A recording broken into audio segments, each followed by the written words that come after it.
দেখছেন 24 ঘন্টা India TV, সর্বদা সবার পাশে সবার মাঝে। চেঞ্জ করতে হবে। আচ্ছা, ঠিক আছে। আচ্ছা, এবার যাদের নাম দিয়েছে প্রত্যেকেই তারা সিপিএম এবং তারা সব বেদখলি জমি নিয়ে ব্যবসা, কোটি কোটি টাকার মেশিন বসে ব্যবসা করছে। আচ্ছা, ঠিক আছে। তাদের নাম ঢুকাচ্ছে প্রেসিডেন্ট, কাউন সেক্রেটারি, এসব নাম ঢুকাচ্ছে। উনি কেউ হ্যাঁ আপনি সিপিএম ভোটে কাজ করেছেন, সিপিএম এর ওনাকে ওনারা ভোটে কাজ করেছে। ওনার চিফ ইলেকশনে যে আমি ছিলাম। কার সীতামার চিফ ইলেকশনে যে আমি ছিলাম। আচ্ছা, আপনি কোন দলের? আমি তৃণমূলের দলে। আচ্ছা, আমি ওনার চিফ এজেন্ট তো ছিলেন। হ্যাঁ, ওনার সাথে কেন আমি তো দণ্ড করতে যাবো না। সিএনএ কালকে আমার কাছে গালাগালি আপনাকে গালাগালি দিয়েছেন আমরা কেউ আমি তো সামনেই ছিলাম না। গালাগালি দিয়েছে, আমাদের সিসি ক্যামেরা লাগানো আছে, সিসি ক্যামেরা দেখে নেবেন। গালাগালি দিয়েছে রাত্রি 10:30টার সময়। একটা ক্লাবে 3-4টা মেছেলে মেছে নিয়ে ঢোকার দেখা না একটা ক্লাবটা। এবার ক্লাবে 5জন ছেলে বসে আছে, কে কী করছে না করছে সেই দায়িত্বটা আমি নেবো না। কথাটা বুঝেছেন? পল্লী কমিটি চেঞ্জ করার তো দায়িত্ব কাউন্সিলরের না। পল্লী কমিটি কাউন্সিলর 10:30 একটা মহিলা ক্লাবে যদি যায় গালাগালি দেওয়া যায়? গালাগালি দেওয়া যায় না। উনি কাউন্সিলর, গালাগালিতে দেয়নি কেউ। তাই তো বলে ধাক্কা হয়েছে পায়ে। আপনার ভাই বেরিয়ে আসছে। আপনার ভাই পায়ে চাপা দিয়ে আমার ভাই নেই, আমি একা। আমার ভাই নেই। এবার আমি তো পুরো আমার গোষ্ঠীর মানে আমার যে গোষ্ঠী যে পরিবারের পুরো দায়িত্বটা আমি নিয়ে বসিনি। পাড়ার ছেলেমেয়েদের দায়িত্ব কি আমি পুরো নিয়ে বসিনি। আমি সারাদিন ব্যবসা বাণিজ্য নিয়ে ব্যস্ত থাকি। আপনি কী করেন? আমি ছোটোখাটো একটা প্রমোটার, ব্যবসায়ী। তা আপনিও তৃণমূল, উনিও তৃণমূলের কাউন্সিলর। উনি বলছেন ওনাকে মদনদা মদন মিত্র নিজে বলছেন যে এটা খুব বর্বরিত আচরণ। মদনদা যেটা বলেছে সেটা সঠিক। আমি দাদার উপরে তো বলছি, কথা বলবো না কোনো। দাদা যেটা বিচার করবে সেটাই সঠিক। আপনার নাম জড়াচ্ছে? আমার নাম জড়াচ্ছে, সেটা আমার নাম জড়িয়ে থাকে তো জড়িয়ে থাকে সেটা তো কিছু করার নেই। আমি যদি লিগ্যালিটির দিক থেকে দেখতে চাই, কাউন্সিলররা পল্লী কমিটিতে হস্তক্ষেপ করতে পারে, কিন্তু আমার পল্লীর বাসিন্দাদের সুবিধার্থে আমি পল্লীর ব্যাপারে নিশ্চয়ই কথা বলতে পারি, সেই অধিকার আমার আছে। সেই জন্য আমি চেয়েছিলাম যারাই থাকুক না কেন আমার তা নিয়ে কোনো বক্তব্য নেই, তো তাদের সঙ্গে যেন আমার লিগ্যাসিটা প্রপার থাকে। তো সেটা প্রথম দিন থেকেই ভীষণই ল্যাক করছিল। আমি কোনো রকমের কোঅপারেশন চাইলে ওদের তরফ থেকে কোনো রকমের কোনো রকমের কোঅপারেশন আমি পাচ্ছিলাম না। এবং সব থেকে বড় কথা যেটা, সেটা হচ্ছে দিনের পর দিন যখন বলা হয়েছে যে পল্লী কমিটির আন্ডারে বা পল্লী কমিটি সংক্রান্ত বিশেষ করে এই পল্লীটায়, উচ্চ পল্লীতে যে কী কী জায়গা জমি আছে, কী কী পুকুর আছে যেগুলো সরকারের মানে একদম গভর্নমেন্ট প্রপার্টি, সেইগুলোর একটা হিসেব দেওয়া হোক যাতে সেগুলো পর্যাপ্তভাবে রক্ষণাবেক্ষণ করা যায়। যদি সেটা রক্ষণাবেক্ষণ হয়ে থাকে তাহলে সেটা পরিষ্কার পরিচ্ছন্ন রাখা যায়। সেরকম কোনো কিছুই ওরা দেয়নি। উল্টে এই কিছু কিছু মানুষের নামে ওখানে যারা এই পল্লী কমিটির দখল করে বসে আছেন তাদের নামে ইট চুরির অভিযোগ এসছে। সেটা আমি যখন প্রতিবাদ করতে গেছি আমাকে তখন হ্যারাসিত হয়েছে। এরকম বিভিন্ন কারণে এই পল্লীরই একটা অনুষ্ঠানে জগদ্ধাত্রী পুজোর সময় একটি ডান্সের টিম আসে, তারা ডান্স ট্রুপ আসে তারা নাচ করতে।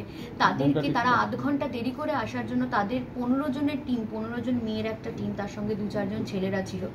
প্রত্যেক মানে মেয়েদেরকেও চেষ্টা করা হয় মারার জন্য, ছেলেদেরকে তো প্রায় ধাক্কা মেরে ফেলে তাদের বুকের ওপরে উঠে মারা হয়।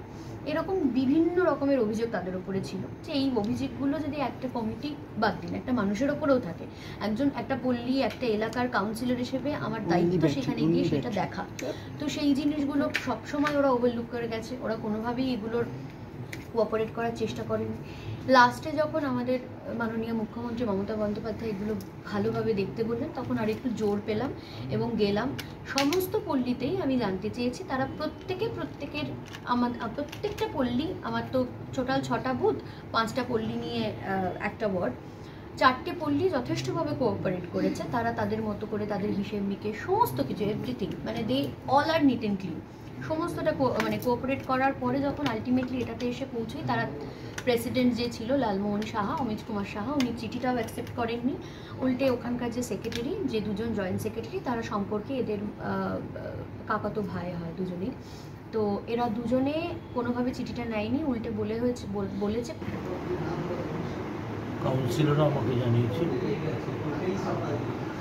এই 28 এবং 29 এই দুটো ওয়ার্ড নিয়ে প্রায়শই খুব বিক্ষিপ্ত ঘটনা ঘটছে এবং আমরা অত্যন্ত সতর্কভাবে নজর রাখছি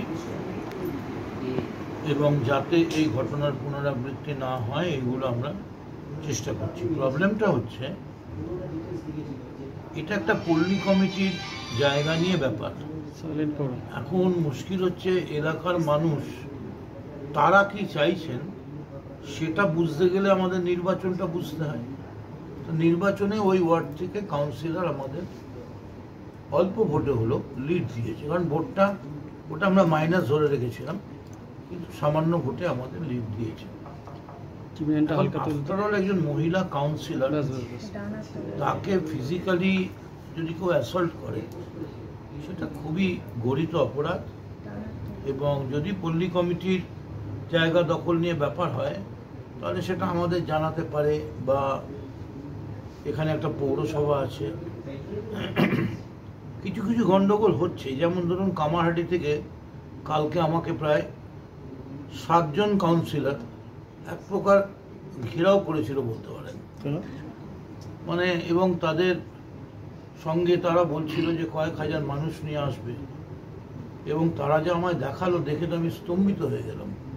মানে কামারহাটি বিটি রোডের মোড় থেকে একদম কামারহাটির দুধারে এমন নোংরা পড়ে আছে যে সদ্যজাত শিশু জন্মালে ওই গন্ধে মরে যাবে, এত নোংরা, এত রাবিশ, মানে ভাবা যাচ্ছে না। কোনো বিয়ে বাড়ি করতে পারছে না। মানে তারপরে একদিন আমাকে কদিন আগে বললো জল নেই, জল নালির মতো পড়ছে। আমি আবার সঙ্গে সঙ্গে ফিরাদ হাকিমকে ফোন করে আপৎকালীন একটা ব্যবস্থা করলাম জলের।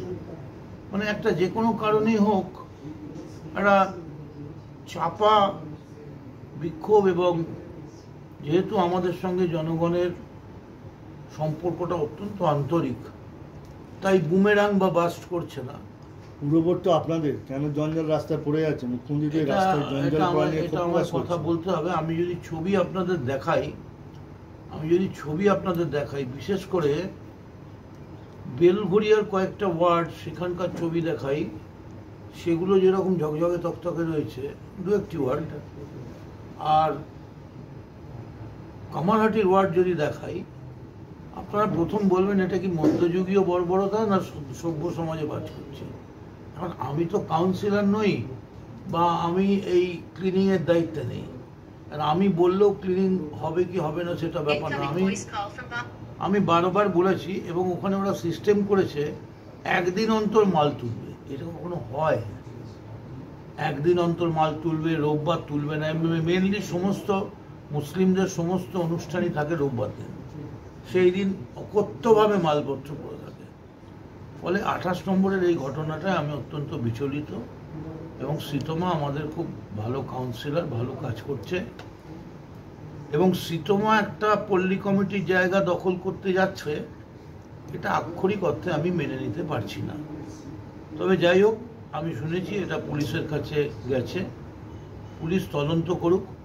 আমরাও দলগতভাবে, নিরপেক্ষভাবে আমি নিজে এই ব্যাপারটা দেখছি, এবং আমি যাব, হয়তো এক্ষুনি না যাই, একটু বাদে যাব বা কালকে সকালে যাব স্পট এনকোয়ারি করার জন্যে। কারণ আজকে আমাদের অনেকগুলো প্রোগ্রাম রয়েছে, সেই প্রোগ্রামগুলো একদিকে আমতলা, একদিকে ব্যারাকপুর, ফলে আমার কভার করা খুব। তারপরে আবার মানিকতলা বাই ইলেকশন রয়েছে। গতকালও গিয়েছিলাম আমি ফরেস্টপলের ওয়ার্ডে, সেখানে বক্তৃতা করেছি। সব মিলিয়ে কালকে যে ঘটনাটা ঘটেছে অত্যন্ত নিন্দনীয়। মানে এটার জন্য ঠিক কে দায়ী, কী দায়ী, রাত্রে কি হলো, আমি পুলিশকে ফোন করে বলেছি যে আপনারা একদম কোনো। আজ এ পর্যন্ত। সঙ্গে রাখুন 24 ঘন্টা ইন্ডিয়া টিভি। দেখতে থাকুন সব জেলার সব খবর সবার আগে 24 ঘন্টা ইন্ডিয়া টিভির পর্দায়। নমস্কার।